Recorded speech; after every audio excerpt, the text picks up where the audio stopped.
Welcome to Spinning Back Clique, where each week here on MMA Junkie, we take a quick spin through the biggest topics in the sport. I think I know which one we're going to get to today. As usual, it is gorgeous George and Goze from MMA Junkie Radio with me. Let's just get right to it, put him on the clock. Jon Jones retained his belt after a 5-round classic with Dominick Reyes at UFC 247. But the scoring of the fight is likely to be argued about for quite some time. Let's put 3 minutes on the clock because there's a heck of a lot to talk about here. Let's just start with the decision itself. After taking some time to review, we've had a couple days. What do we think about these scores? Was it the robbery that people were saying on the night of the fight? Let's start with George. Kick it off. 3 minutes. Hell no, it wasn't a robbery. For one, I had Reyes 48-47. All right, but I'm okay with 48-47 the other way because we did have a couple rounds that were close. Robbery almost implies like the fix was in, and that's why that term bothers me. Goze called something a stick-up the other day. I don't know if it was the 49-46 card or the actual decision itself. Maybe it was maybe I think 49-46 is what I had a problem with. I mean, you're giving every benefit of the doubt to Jon Jones in that case because there was 2 rounds in which the significant strikes, or excuse me, 3 rounds in which the significant strikes went towards Dominick Reyes.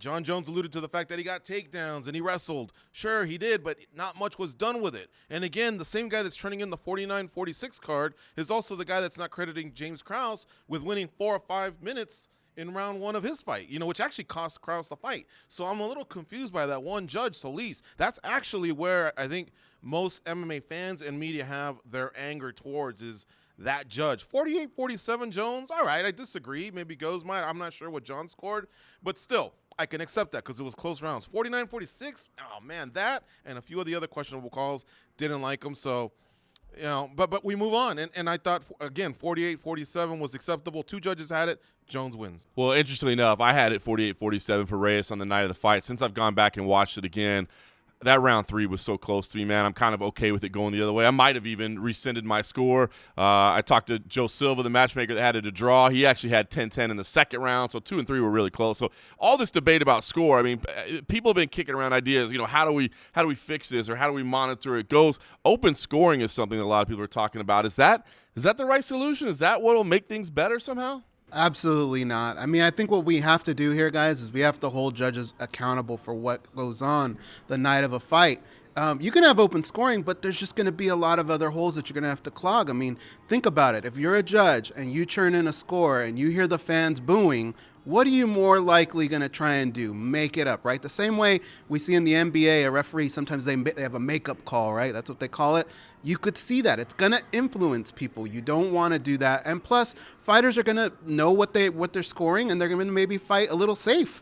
They're going to say, hey, I'm up 3 rounds. I think I'm going to take it easy for these next 2 rounds. It's really going to change the dynamic of the sport. You don't want that. You don't want fighters to be judges because if you just go on social media the night of, how many fighters had it going one way and the others the other? Even they can't decide. What you have to do is hold the people that we have in place now accountable for their actions. Yeah, I agree. I don't think this open scoring idea is some kind of magic bullet that's going to fix everything. To me, it's got to be about education. It's got to be about, as you said, accountability and responsibility. And again, continuing education, making sure we're reviewing, we're getting better. I mean, are we recertifying these judges and referees by more than just a rubber stamp? Let's review their scores and what they're doing. So, listen, the debate is going to reign on this one for quite some time. Let me just say, because if you notice the refs, they've got. Well, you're out of time.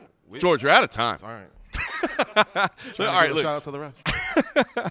Hey, listen, all right, let's go on. Regardless of your take on the score, Jon Jones is your UFC light heavyweight champion, but his name is all over the record books, and a lot of people, including myself, consider him the greatest of all time, but the last 3 results especially haven't been as dominant as kind of what we come to expect. So what are we learning about Jon Jones from these results, and what should be his future going forward? What are we finding out about Jon Jones? Let's put 2 minutes on the clock. Go for it. All right, so when you look at Jon Jones, you're right. The last couple fights, I think we're used to a guy that we looked at as being invincible, right? He's one of the pound for pound, the GOATs of the sport. He's just starting to look a little human. Part of that, I think, is the fact that he is getting a little older. There is a little bit more mileage on the guy now, but at the same time, fighters are getting better. And we saw it happen to George St. Pierre. We saw it happen to Anderson Silva. They slowed down a little bit, but the level of competition got a little better, right? I mean, towards the end for George St. Pierre, didn't we say Johnny Hendricks? He may have taken him on that one. Like, all these fighters have this sort of episode that happens in their career. But the thing that makes Jon Jones great is somehow, some way, he figures out how to win fights. And I think that's what sets him apart from some of these other guys. I don't think John Jones is in trouble, but I really think he needs to start taking things very, very seriously. It's interesting. I mean, John kind of alluded to it during fight week. He said fighters are getting better across the sport, and there's a whole, I mean, the blueprint's out there, right? There's so much tape on them. So, George, let me ask you, I mean, there was some talk about a potential heavyweight move. A rematch would certainly seem to garner a lot of interest, I think, right now. What's the right next move for John Jones? What's the next fight? Well, I think the right move is facing probably the winner of this fight card up in New Mexico. But, guys, Blachowicz, Anderson, you're on notice. Look good. Win, statement win, say something nice to the Chipotle people out there. And you know what? You gotta send a shockwave. You know what I mean? Because you're on the heels of Reyes having an outstanding performance and going back to Thiago Santos. Weren't we all saying, God, they need to rematch as well? I think even Dana White was saying that, and he's getting healthy. So you got to really, really stand out this weekend. I think that's the right thing. What's gonna happen? I don't know, man. I almost feel like this Reyes fight, he's going to do some rounds of media. I feel like he's the one that's going to put pressure on it. We might get a rematch of this one. I'm not usually a fan of instant rematches, but here I think it would be. There's no guarantee you get it back. This was a fight that nobody really cared about. Now everybody cares about it. That, to me, is the right recipe for an instant rematch. All right, listen, also in Houston, the UFC welterweight champ, Kamaru Usman, was there. Jorge Masvidal was there as well. Everybody was doing their media. It seems like that fight is basically done for International Fight Week, but we still got Conor McGregor, lurking out there. We don't know what's next happening for him. Here's what I want to get to. Conor, clearly the number one star in the sport, no doubt about it. ESPN just announced that last pay-per-view at 246 did about 1 million buys. Meanwhile, Masvidal stars at an all-time high. I don't know if you guys saw the signing he did at Hooters. I took a little video. I mean, of the line of hundreds of people. It's crazy. I mean, his stars at an all-time high. Knowing that you can't predict the future, is the UFC making a mistake by not putting Conor and Jorge Masvidal together right now? 2 minutes on the clock. Goes.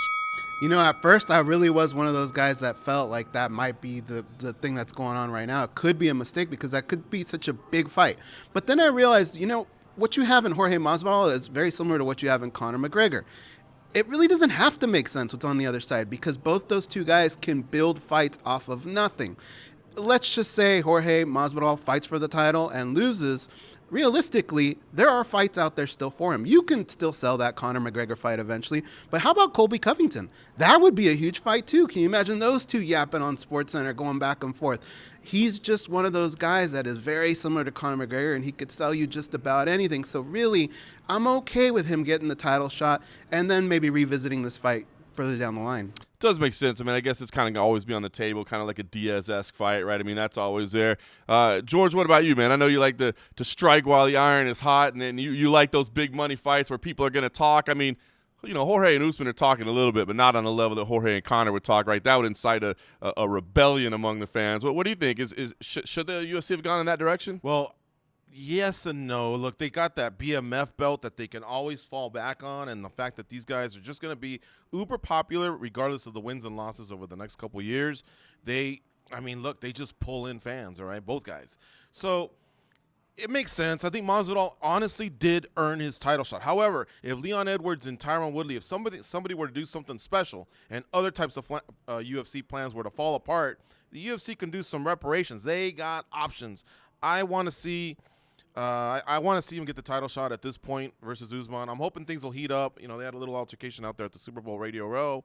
And then maybe later in the year they can settle BMF and anything else that's on the table. I agree. I think the thing is their star power is so big right now that you, like Go said, could probably do it whenever you want to do it. So probably not a bad thing. I mean, if it does happen, it will sell huge. I can tell you that, man. It is crazy how big a star Masvidal has become. All right, I want to go back to 247, talk about the co-main event. Valentina Shevchenko turned in an incredible performance against Caitlin Chukagian, man, and she just looks like she's a step above everybody at 125 pounds. There's not really a clear contender right now. I mean, you got some names there, right? They were all mentioned. Roxanne Modafferi, Jennifer Maia, Joanne Calderwood. They're all kind of in the mix there. But none of them really stand out as that's the fight you have to do. But, George, I mean, are any of these fights the right call? I mean, is there one that stands out to you? Or is that Amanda Nunes trilogy we've always talked about? Is it time for that? 2 minutes on the clock. I want to see the trilogy at some point.